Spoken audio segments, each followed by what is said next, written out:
Bonjour la Milo TV. Aujourd'hui, nous avons installé notre plateau au centre coworking à Porto-Vecchio. Le sujet du jour, l'orientation scolaire et professionnelle. À mes côtés, Kyrian. Bonjour Kyrian. Bonjour Alexandra. Effectivement, nous sommes partis à la rencontre de plusieurs personnes issues d'horizons différents. Nous allons aborder ce thème en plusieurs points. Pour débuter, nous leur avons demandé leur définition de l'orientation scolaire et professionnelle.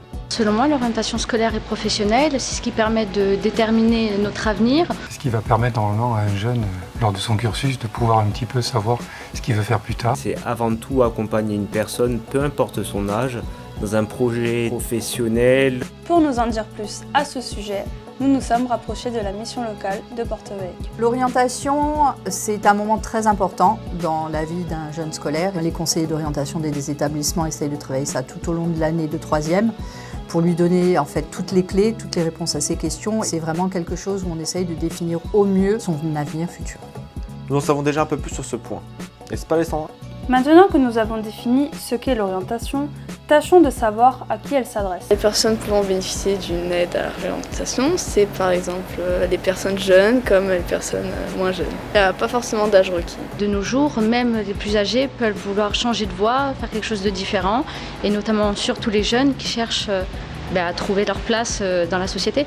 Bien entendu, il n'y a pas d'âge ou de caractéristiques pour s'orienter ou se réorienter, comme nous le confirme Madame Tadei. Effectivement, la mission locale, nous on accueille, on oriente les jeunes de 16 à 29 ans, 30 ans effectivement s'ils sont porteurs d'un handicap, mais il existe aujourd'hui la possibilité de se former tout au long de sa vie et donc il y a des partenaires spécialisés sur cette thématique. On a compris, c'est pour tout le monde. Mais avons-nous vraiment connaissance de toutes les aides mises à notre disposition? Différents moyens d'accès, c'est par exemple le conseil d'orientation, c'est tout.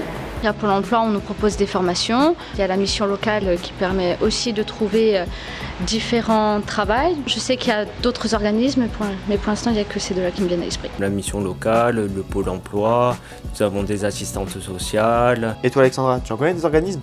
Oui, j'ai entendu parler de Corsica Orientation, mais il y en a d'autres. Les jeunes de 16 à 29 ans sont accueillis, orientés par les missions locales. La collectivité de Corse a mis en place aussi un service qui s'appelle Corsica Orientation, qui donne un panel très très large au niveau des renseignements. Les CFA, le Pôle emploi, les CIO. Il faut en fait connaître tout ce panel pour pouvoir être renseigné au mieux. C'est vrai qu'il y a du choix.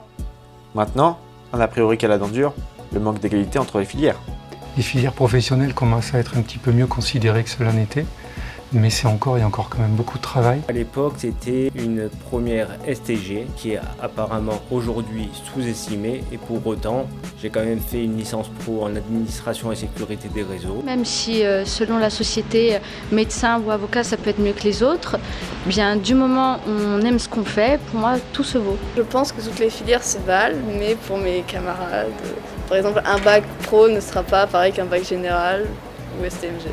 C'est une idée reçue qui est encore présente. Voyons ce qu'en pense notre pro. On ne peut pas dire qu'il y ait une filière qui soit meilleure qu'une autre. Le choix de la filière va correspondre vraiment au choix du jeune et à ses compétences. Il est donc important d'être bien orienté, comme peuvent en témoigner les personnes que nous avons interviewées. Pour les jeunes, on a directement généralement envie de trouver sa propre voie, son chemin, et surtout que pas tout le monde a le courage, par exemple quand on a la trentaine ou la quarantaine, de recommencer, de trouver une nouvelle voie. À l'époque, j'aurais aimé un peu plus de conseils, comment dirais-je, de soutien. Le plus important n'est-il pas que la personne trouve sa voie? Déception, perte de temps, des mots qui reviennent beaucoup dans la bouche de nos interlocuteurs. Voyons les moyens d'y remédier. Il est primordial que l'orientation soit bien faite et bien réfléchie. Tout l'avenir du jeune, l'avenir professionnel va en dépendre. On a vraiment rencontré des jeunes où il y a eu des erreurs d'aiguillage, des erreurs de parcours, et à un moment donné, confronter un jeune à un échec, c'est quelque chose qui est mal vécu. Donc effectivement, travailler au mieux et au plus près du jeune son projet et ses désirs, ça lui permettra d'avancer plus rapidement. C'est sur cette conclusion que s'achève ce reportage. Merci à toutes les personnes que nous avons rencontrées de nous avoir éclairés sur ce sujet. Pour résumer, l'orientation, c'est trouver sa voie et les moyens d'y accéder, et ceci à tout âge. Les filières ne sont pas en concurrence, tout dépend des envies et profils de chacun. N'hésitez pas à vous rapprocher d'un organisme compétent pour vous aiguiller. Nous espérons que ce programme vous a plu. Et à bientôt sur la Milo TV.